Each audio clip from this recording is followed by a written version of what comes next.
सभी भक्तों और ईश्वर की संतानों को मेरा कोटि कोटि प्रणाम और बाबा भोले सबका कल्याण करें तथा सबकी मनोकामनाओं को पूरा करें, ऐसी आशा है और प्रार्थना है।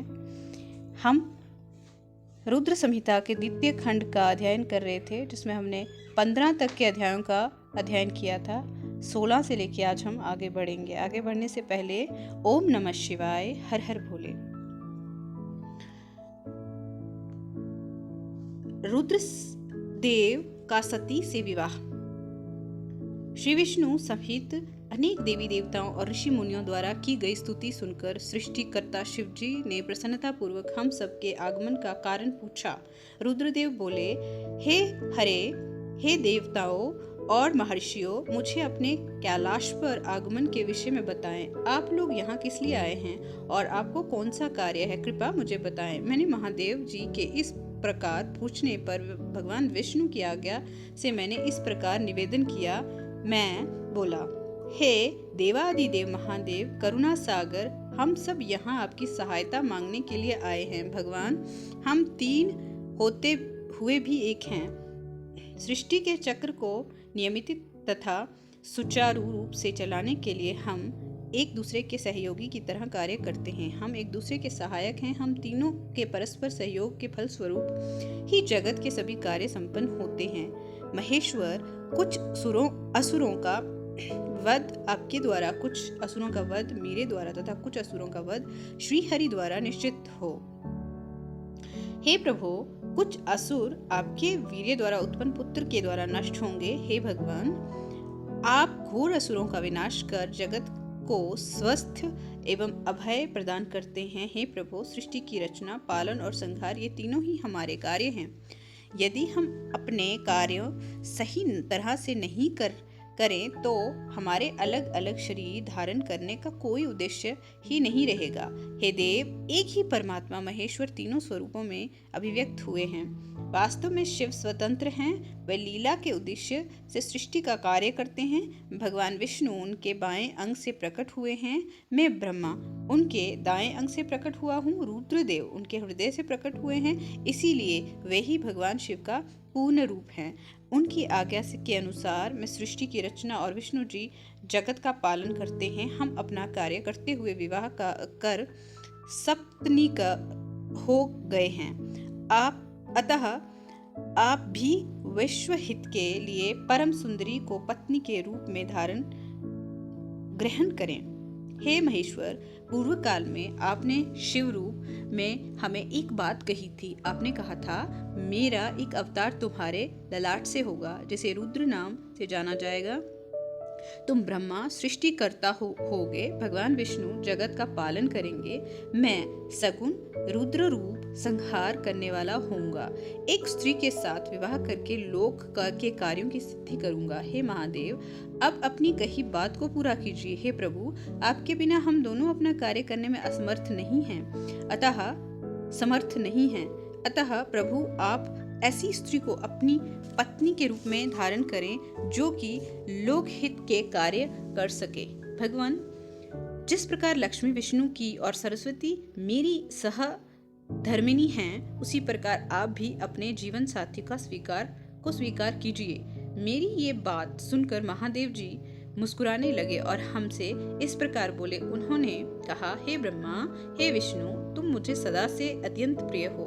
तुम समस्त देवताओं में श्रेष्ठ और त्रिलोक के स्वामी हो, परंतु मेरे लिए विवाह करना उचित नहीं है। मैं सदैव तपस्या में लीन रहता हूँ। इस संसार से मैं सदा विरक्त रहता हूँ। मैं तो एक योगी हूँ जो सदैव निवृत्ति के मार्ग पर चलता है। घर गृहस्थी से भला मेरा क्या काम? मैं तो सदैव आत्मरूप हूँ जो माया से दूर है, जिसका शरीर अवधूत है, जो ज्ञानी आत्मा को जानने वाला और कामना से शून्य हो, भोगों से दूर रहता है, जो अविकारी है। भला उसे संसार में स्त्री से क्या प्रयोजन है? मैं तो योग करते समय भी आनंद का अनुभव करता हूँ। जो मनुष्य ज्ञान से रहित है वे ही भोग को अधिक महत्व देते हैं। विवाह एक बहुत बड़ा बंधन है, इसीलिए मैं विवाह के बंधनों में नहीं बनना चाहता। आत्मा का चिंतन करने के कारण मेरी लौकिक स्वार्थ से में कोई भी रुचि नहीं है। फिर भी जगत के हित के लिए तुमने जो कहा है मैं वो करूंगा। तुम्हारे कहे अनुसार मैं विवाह अवश्य करूंगा, क्योंकि मैं सदा अपने भक्तों के वश में रहता हूँ। परंतु मैं ऐसी स्त्री से विवाह करूंगा जो योगिनी और इच्छा अनुसार रूप धारण करने वाली हो। जब मैं योग साधना करूं तो वह भी योगिनी हो जाए, और जब मैं कामासक्त हूँ तब वह भी कामिनी बन जाए। ऐसी स्त्री ही मुझे अपनी पत्नी में के रूप में स्वीकार्य होगी। मैं सदैव शिव चिंतन में लगा रहता हूँ। जो स्त्री मेरे चिंतन में विघ्न डालेगी वह जीवित नहीं रह सकेगी। मैं विष्णु और ब्रह्मा हम सभी शिव के अंश हैं, इसीलिए हम सदा ही उनका चिंतन करते हैं। उनके चिंतन के लिए मैं बिना विवाह किए रह सकता हूँ। अतः मुझे ऐसी पत्नी प्रदान कीजिए जो मेरे अनुसार ही कार्य करे। यदि वह स्त्री अपने मेरे कार्य में विघ्न डालेगी तो मैं उसे त्याग दूंगा। विवाह हेतु शिव की स्वीकृति पाकर मैं और विष्णु जी प्रसन्न हो गए। फिर मैं विनम्रता पूर्वक भगवान शिव से बोला, हे नाथ महेश्वर प्रभु, आपको जिस प्रकार की स्त्री की आवश्यकता है ऐसी ही स्त्री के विषय में सुनो। हे प्रभु, भगवान शिव की पत्नी उमा भी विभिन्न अवतार धारण करके पृथ्वी पर प्रकट होती है और सृष्टि के विभिन्न कार्यों को पूरा करने में अपना सहयोग प्रदान करती है। उन्हीं देवी उमा ने लक्ष्मी रूप धारण कर श्रीहरि को वरा। सरस्वती रूप में वे मेरी अर्धांगिनी बनी। अब वही देवी लोकहित के लिए अपने तीसरे अवतार में अवतरित हुई हैं। उमा देवी प्रजापति दक्ष की कन्या के रूप में अवतार लेकर आपको पति रूप में पाने की इच्छा लिए घोर तपस्या कर रही है। उनका नाम देवी सती है। सती ही आपकी भार्या होने के योग्य है। वे महातेजस्विनी ही आपको पति रूप में प्राप्त करेंगी। हे भगवान, आप उनकी कठोर तपस्या को पूर्ण करके उन्हें फल स्वरूप वरदान प्रदान करिए। उनका तपस्या का प्रयोजन आपको पति के रूप में प्राप्त करना ही है। अतः प्रभु, आप देवी सती की कामनाओं को पूरा कीजिए। हम सभी देवी देवताओं की यही इच्छा है। हम आपके विवाह का उत्सव देखना चाहते हैं। आपका विवाह तीनों लोकों को सुख प्रदान करेगा तथा सभी के लिए मंगलमय होगा। तब भगवान शिव बोले, आप सबकी आज्ञा मेरे लिए सबसे ऊपर है, क्योंकि मैं सदैव अपने भक्तों के अधीन हूँ। आपकी इच्छा अनुसार मैं देवी सती द्वारा तपस्या पूरी कर उनसे विवाह अवश्य करूँगा। भगवान शिव के ये वचन सुनकर हम सभी बहुत प्रसन्न हुए और उनसे आज्ञा लेकर अपने अपने धाम को चले गए। 17वां अध्याय, सती को शिव के वर की प्राप्ति। ब्रह्मा जी कहते हैं, हे नारद, सती ने आश्विन मास के शुक्ल पक्ष की अष्टमी को उपवास किया। नंदाव्रत के पूर्ण होने पर जब वे भगवान शिव के ध्यान में मगन थी, तब भगवान शिव ने उन्हें प्रत्यक्ष दर्शन दिए। भगवान शिव का रूप अत्यंत मनोहरी था। उनके 5 मुख थे और प्रत्येक मुख में 3 नेत्र थे। मस्तक पर चंद्रमा सुशोभित था। उनके कंठ में नील चिन्ह था। उनके हाथ में त्रिशूल, ब्रह्मा, कपाल, वर तथा अभय था। उन्होंने पूरे शरीर पर भस्म लगा रखी थी। गंगा जी उनके मस्तक को शोभा बढ़ा रही थी। उनका मुख करोड़ों चंद्रमाओं के समान प्रकाशमान था। सती ने उन्हें प्रत्यक्ष रूप में अपने सामने पाकर उनके चरणों की वंदना की। उस समय लज्जा और शर्म के कारण उनका सिर नीचे की ओर झुका हुआ था। तपस्या का फल प्रदान करने के लिए शिव जी बोले, उत्तम व्रत का पालन करने वाली हे दक्ष नंदिनी, मैं तुम्हारी तपस्या से प्रसन्न हूँ, इसीलिए तुम्हारी मनोकामनाओं को पूरा करने के लिए मैं स्वयं प्रकट हुआ हूँ। अतः तुम्हारे मन में जो भी है इच्छा है, तुम्हारी जो भी कामना है, जिसके वशीभूत होकर तुमने इतनी घोर तपस्या की है, वे मुझे बताओ, मैं उसे अवश्य ही पूर्ण करूंगा। ब्रह्मा जी कहते हैं, हे मुनि, जगदीश्वर महादेव जी ने सती के मनोभाव को समझ लिया था। फिर भी वे सती से बोले कि देवी वर मांगो। देवी सती शर्म से सिर झुकाए थी। वह चाहकर भी कुछ नहीं कह पा रही थी। भगवान शिव के वचन सुनकर सती प्रेम में मगन हो गई थी। शिव जी बार बार सती से वर मांगने के लिए कह रहे थे। तब देवी सती ने महादेव जी से कहा, हे वर देने वाले प्रभु, मुझे मेरी इच्छा के अनुसार ही वर दीजिए। इतना कहकर देवी चुप हो गई। जब भगवान शिव ने देखा कि देवी सती लज्जावश कुछ नहीं कह पा रही हैं, तो वह स्वयं उनसे बोले, हे देवी, तुम मेरी अर्धांगिनी बनो। ये सुनकर सती अत्यंत प्रसन्न हुई, क्योंकि उन्हें अपने मनोवांछित फल की प्राप्ति हुई थी। वे अपने हाथ जोड़कर और मस्तक को झुकाकर भक्तवत्सल शिव के चरणों की वंदना करने लगी। सती बोली, हे देवाधिदेव महादेव प्रभु, आप मेरे पिता को कहकर वैवाहिक विधि से मेरा पनि ग्रहण करें। ब्रह्मा जी बोले, नारद, सती की बात सुनकर शिव जी ने उन्हें ये आश्वासन दिया कि ऐसा ही होगा। तब देवी सती ने भगवान शिव को हर्ष एवं मोह से देखा और उनसे आज्ञा लेकर अपने पिता के घर चली गई। भगवान शिव कैलाश पर लौट गए और देवी सती का स्मरण करते हुए उन्होंने मेरा चिंतन किया। शिव जी के स्मरण करने पर मैं तुरंत कैलाश की ओर चल दिया। मुझे देखकर भगवान शिव बोले, ब्राह्मण, दक्ष कन्या सती ने बड़ी भक्ति से मेरी आराधना की है। उनके नंदा व्रत के प्रभाव से और आप सब देवताओं की इच्छाओं का सामना करते हुए मैंने देवी सती को उनका मनोवांछित वर प्रदान कर दिया है। देवी ने मुझसे ये वर मांगा है कि मैं उनका पति हो जाऊं। उनके वर के अनुसार मैंने सती को अपनी पत्नी के रूप में प्राप्त करने का वर दे दिया है। वर प्राप्त कर मैं बड़ी प्रसन्न हुई तथा उन्होंने मुझसे प्रार्थना की कि मैं उनके पिता प्रजापति दक्ष के समक्ष देवी सती से विवाह करने का प्रस्ताव रखूं और पति ग्रहण कर उनका वरण करूं। उनके विनम्र अनुरोध से को मैंने स्वीकार किया। इसीलिए मैंने आपको यहाँ बुलाया है कि आप प्रजापति दक्ष के घर जाकर उनसे देवी सती का कन्यादान मुझसे करने का अनुरोध करें। भगवान शिव की आज्ञा से मैं बहुत प्रसन्न हुआ और मैंने उनसे कहा, भगवान, मैं धन्य हो गया जो आपने हम सभी देवी देवताओं के अनुरोध को स्वीकार कर देवी सती को अपनी पत्नी बनाना स्वीकार करने और इस कार्य को पूरा करने के लिए मुझे चुना। मैं आपकी आज्ञा अनुसार अभी प्रजापति दक्ष के घर जाता हूँ तथा उन्हें अपना संदेश सुनाकर देवी सती का हाथ आपके लिए मांगता हूँ। ये कहकर मैं वेगशाली रथ से दक्ष के घर की ओर चल दिया। नारद जी ने पूछा, हे पितामह, पहले आप मुझे ये बताएं कि देवी सती के घर लौटने पर क्या हुआ? दक्ष ने उनसे क्या कहा और क्या किया? ब्रह्मा जी नारद जी के प्रश्न का उत्तर देते हुए बोले, जब देवी सती तपस्या पूर्ण होने पर अपनी इच्छा के अनुरूप भगवान शिव से वर पाकर अपने घर लौटी तो उन्होंने श्रद्धापूर्वक अपने माता पिता को प्रणाम किया। उन्होंने अपनी सहेली द्वारा अपने माता पिता को ये सूचना दी कि उन्हें भगवान शिव से वरदान की प्राप्ति हो गई है। वे सती की तपस्या से बहुत प्रसन्न हुए हैं और उन्हें अपनी पत्नी के रूप में प्राप्त करना चाहते हैं। ये सुनकर प्रजापति दक्ष और उनकी पत्नी बहुत प्रसन्न हुए। उन्होंने आनंदित होकर बड़े उत्सव का आयोजन किया। उन्होंने ब्राह्मणों को भोजन कराया और उन्हें दक्षिणा दी। उन्होंने गरीबों और दीनों को दान दिया। कुछ समय बीतने पर प्रजापति दक्ष को पुनः चिंता होने लगी कि वे अपनी पुत्री का विवाह भगवान शिव से कैसे करें, क्योंकि वे अब तक मेरे पास सती का हाथ मांगने नहीं आए हैं। इस प्रकार प्रजापति दक्ष चिंता मगन हो गए। लेकिन उन्हें ऐसी चिंता ज्यादा दिनों तक नहीं करनी पड़ी। शिव की तो कृपा के सागर और करुणा की खान है। तब वे कैसे चिंतित रह सकता है जिसकी पुत्री ने तप द्वारा शिव का वरण किया है।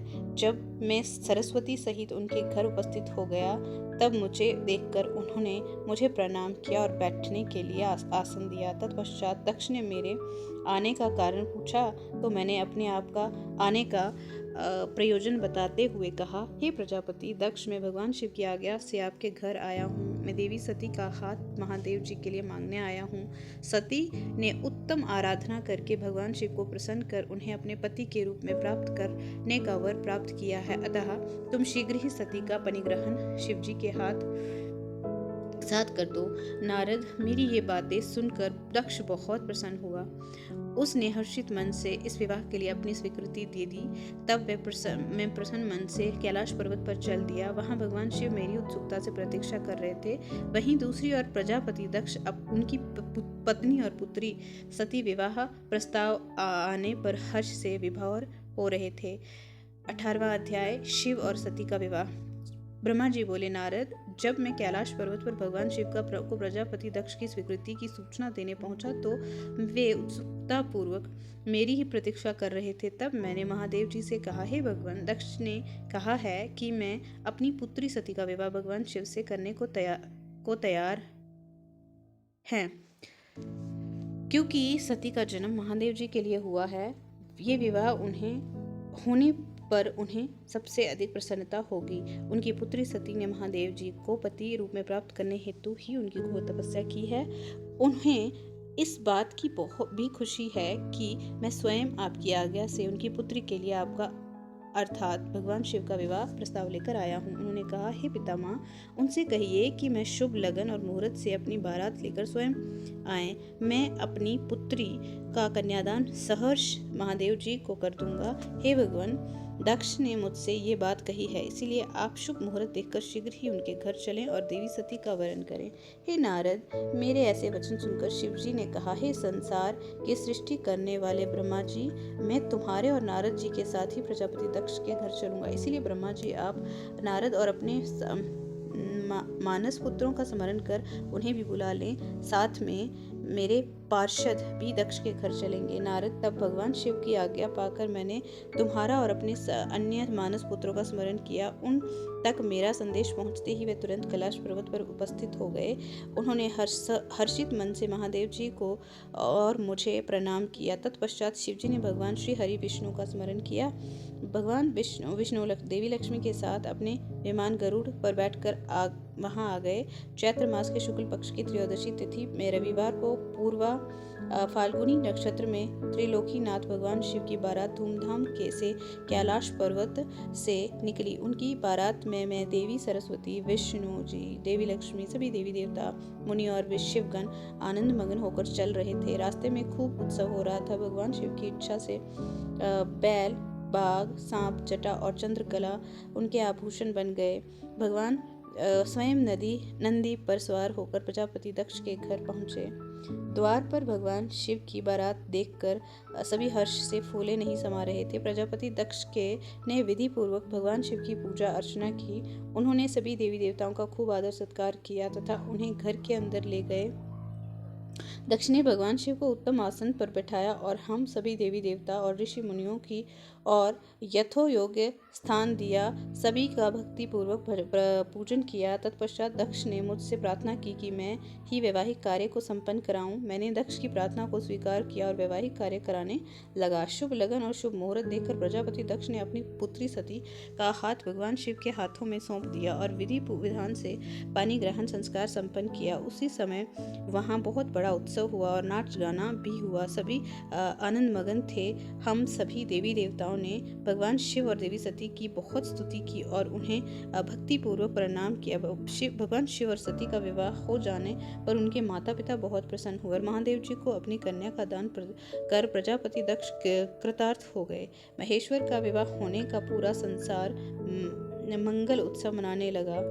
19वां अध्याय, ब्रह्मा और विष्णु द्वारा शिव की स्तुति करना। ब्रह्मा जी कहते हैं कि नारद कन्या दान करके दक्ष ने भगवान शिव को अनेक उपहार दिए।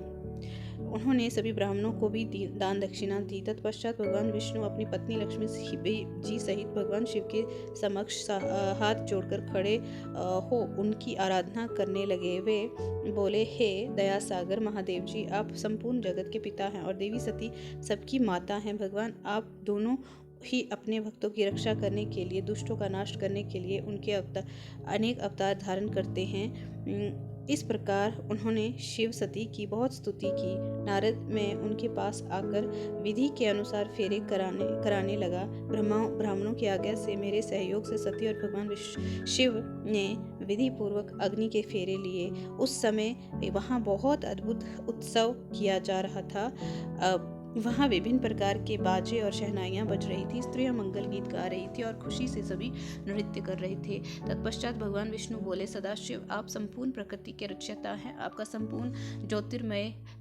स्वरूप ज्योतिर्मय है। ब्रह्मा जी और मैं रुद्रदेव आपके ही रूप हैं। हम सभी सृष्टि की रचना, पालन और संहार करते हैं। हे प्रभु, हम सब आपका ही अंश हैं। प्रभु, आप आकाश के समान सर्वव्यापी और ज्योतिर्मय हैं। जिस प्रकार हाथ, कान, नाक, मुंह, सिर आदि शरीर के विभिन्न रूप हैं, उसी प्रकार हम सब भी आपके शरीर के ही अंग हैं। आप निर्गुण निराकार हैं। समस्त दिशाएं आपकी मंगल कथा कहती हैं। सभी देवी देवता और ऋषि मुनि आपके ही चरणों की वंदना करते हैं। आपकी महिमा का वर्णन करने में मैं असमर्थ हूँ। भगवान, यदि हम सबसे कुछ गलती हो गई हो तो कृपया हमें उसे क्षमा करें और हमें प्रसन्न हो। ब्रह्मा जी बोले, इस प्रकार श्री हरि ने भगवान शिव की बहुत स्तुति की। उनकी स्तुति सुनकर भगवान शिव बहुत प्रसन्न हुए। विवाह की सभी रीतियों को पूर्ण रूप होने पर हम सभी ने महादेव जी एवं देवी सती को बधाइयाँ दी तथा उनसे प्रार्थना की कि वे अपनी कृपा दृष्टि सदैव सभी पर बनाए रखें, वे जगत का कल्याण करें। तत्पश्चात भगवान शिव ने मुझसे कहा, हे ब्राह्मण, आपने मेरा वैवाहिक कार्य संपन्न कराया है, अतः आप ही मेरे आचार्य हैं। आचार्य को कार्य सिद्धि के लिए दक्षिणा अवश्य दी जाती है। इसीलिए आप मुझे बताएं कि मैं दक्षिणा में आपको क्या दूं। महाभाग, आप जो भी मांगेंगे मैं उसे अवश्य ही दूंगा। मुने, भगवान शिव के इस प्रकार के वचन सुनकर मैं हाथ जोड़कर उनके सामने खड़ा हो गया। मैंने उन्हें प्रणाम करके कहा, हे देवेश, यदि आप मुझे अपना आचार्य मानकर कोई वर देना चाहते हैं तो मैं आपसे ये वर मांगता हूँ कि आप सदा इसी रूप में इसी वेदी पर विराजमान रहकर अपने भक्तों को दर्शन दें। इस स्थान पर आपके दर्शन करने से सभी पापियों के पाप धुल जाएं। आपके यहाँ विराजमान होने से मुझे आपका साथ प्राप्त हो जाएगा। मैं इसी देवी वेदी के पास आश्रम बनाकर यहाँ निवास करूँगा और तपस्या करूँगा। हे प्रभु, मेरी यही इच्छा है। चैत्र मास के शुक्ल पक्ष की त्रयोदशी को पूर्वा फाल्गुनी नक्षत्र में रविवार के दिन जो भी मनुष्य भक्ति भाव से आपका दर्शन करे उसके सभी पाप नष्ट हो जाएं, रोगी मनुष्य के सभी रोग दूर हो जाएं। इस तरह आपका दर्शन कर मनुष्य जिस इच्छा को आपके सामने व्यक्त करे उसे तुरंत पूरा करें। हे प्रभु, आप इस दिन सभी की मनोइच्छाओं मनोवांछित वर प्रदान करें। भगवान, यही वरदान मैं आपसे मांगता हूँ। मेरी ये बात सुनकर भगवान शिव बहुत प्रसन्न हुए। वे बोले, हे ब्रह्मा, मैं आपकी इच्छा अवश्य ही पूरी करूँगा। तुम्हारे वर के अनुसार मैं देवी सती सहित इस वेदी में विराजमान रहूंगा। ये कहकर भगवान शिव देवी सती के साथ मूर्ति के रूप में प्रकट होकर वेदी के मध्य भाग में विराजमान हो गए। इस प्रकार मेरी इच्छा को पूरा कर जगत के हित के लिए प्रभु शिव वेदी में पर अंश रूप में विराजमान हुए।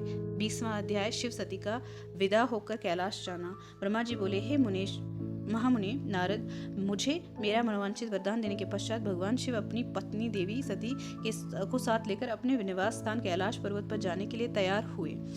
तब अपनी बेटी सती व दामाद भगवान शिव को विदा करते समय प्रजापति दक्ष ने अपने हाथ जोड़कर और मस्तक झुकाकर महादेव जी को की भक्तिपूर्वक स्तुति की। साथ ही श्री हरि सहित सभी देवी देवताओं और श्री ऋषि मुनियों ने हर्ष से प्रभु का जय जयकार किया। भगवान शिव ने अपने ससुर प्रजापति दक्ष से आज्ञा लेकर अपनी पत्नी को अपनी सवारी नंदी पर बैठाया और स्वयं भी उस पर बैठकर कैलाश पर्वत की ओर चले गए। उस समय वृषभ पर बैठे भगवान शिव ने सती को शोभा देखते ही बनती थी। उनका रूप मनोहरी था। वे सब मंत्रमुग्ध होकर उन दोनों को जाते हुए देख रहे थे। प्रजापति दक्ष और उनकी पत्नी अपनी बेटी एवं दामाद को खोने के अनोखे रूप पर मोहित हो उन्हें एकटक देख रहे थे। उनकी विदाई पर चारों ओर मंगल गीत गाए जा रहे थे। विभिन्न वाद यंत्र बज रहे थे। सभी बाराती शिव के कल्याणमय उज्ज्वल यश का गान करते हुए उनके पीछे पीछे चलने लगे। भगवान शिव देवी सती के साथ अपने निवास कैलाश पर पहुंचे। सभी देवी देवता सहित और मैं और विष्णु जी भी कैलाश पर्वत पर पहुंचे। भगवान शिव के उपस्थित सभी देव देवताओं और ऋषि मुनियों का हृदय से धन्यवाद किया। भगवान शिव ने सभी का सम्मान पूर्वक विदा किया। तब सभी देवताओं ने उनकी स्तुति की और प्रसन्नता पूर्वक अपने धाम को चले गए। तत्पश्चात भगवान शिव और देवी सती सुखपूर्वक अपने वैवाहिक जीवन का आनंद उठाने लगे। सूत जी कहते हैं, हे मुनियों, मैंने तुम्हें भगवान शिव का शुभ विवाह की पुण्य कथा सुनाई है। भगवान शिव का विवाह कब और किससे हुआ, वे विवाह के लिए कैसे तैयार हुए, इस प्रकार मैंने सभी प्रसंगों का वर्णन तुमसे किया है। विवाह के समय यज्ञ अथवा किसी भी शुभ कार्य के आरंभ में भगवान शिव का पूजन करने के तत्पश्चात इस कथा को जो सुनता अथवा पढ़ता है उनका कार्य या वैवाहिक आयोजन बिना विघ्न और बाधाओं के पूरा होता है। इस कथा के श्रवण से सभी शुभ कार्य निर्विघ्न पूर्ण होते हैं। इस अमृतमय कथा को सुनकर जिस कन्या का विवाह होता है वह सुख, सौभाग्य, सुशीलता और सदाचार आदि सद्गुणों से युक्त हो जाती है। भगवान शिव की कृपा से पुत्रवती हो जाती है। आज के लिए इतना ही। हर हर महादेव।